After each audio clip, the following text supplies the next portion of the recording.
Well, I think I had never seen operation theatre in my life. Right?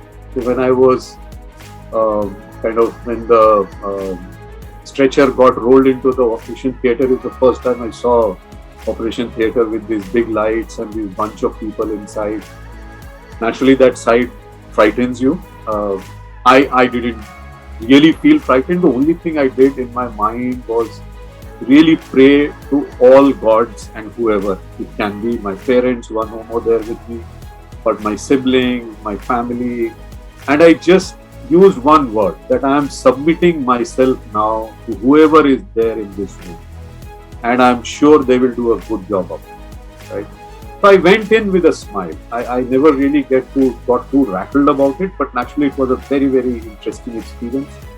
And by the time the anesthesia was given, I was gone in about a second or so. I was flat and I didn't know what happened after that for almost 10, 11 hours. So I was in the OT for 10, 11 hours because there were two surgeries happening simultaneously. And nobody had told me it's going to be 10, 11 hours. Our foolishness also, we never asked how long it's going to take. So my wife is sitting outside, she's busy working, she's getting these constant updates that all faculties are working, everything is going fine. So constant updates happening. By the time I came out, I'm lying on my stretcher and I look up, there are these faces looking down at me. And I said, hey, is it done? He said, yeah, everything is done. So I said, what's the time? They said 8 p.m. I had gone in at 9 a.m. So I said, don't tell me it's 8 p.m. He said, yes, sir, it's 8 p.m. I said, very long rest you went for. It was a long process. And so then you thank God as well that, the body could take such a strenuous kind of a procedure, And I go into ICU and ICU I'm there and late at night. And naturally at that point of time, you're barred from taking any food or any liquid. By that night, I was struggling for even a drop of water, and I'm begging the sister, and she said, till morning, you're not getting a drop. And so somehow I passed that night. That night was a struggle, honestly. That night was a real struggle. And I said, I hope I don't choke up purely because I'm not getting water. But in the morning, I got water. They asked me, okay, would you like to sit up? And I never got good sleep. I said, and there were these huge cuts and stitches on my chest. So I asked the sister, so can I sit up? I mean, you're asking if I can sit up. Of course, I would like to sit up. And so they made me sit up from the bed. They turned me around. I looked outside the window.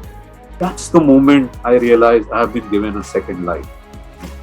And I knew when I was looking out of the window, there was this amazing feeling that, this is different, what has happened to me.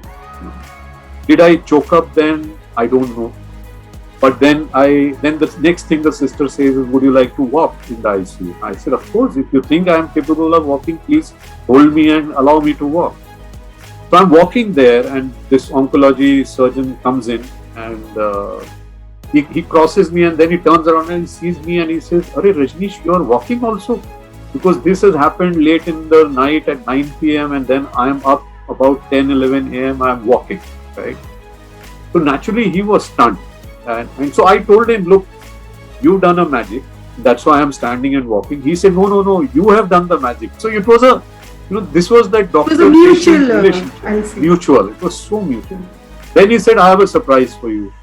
I said, okay. And that's when he took me to the ICU's main door, opened the door, my wife standing there. So naturally I had not seen her since almost more than a day, because I was in the OT and then ICU. That definitely again gave a rush of emotions that you felt you're alive, So those were very, very, I think, emotional moments which came in, and I felt really good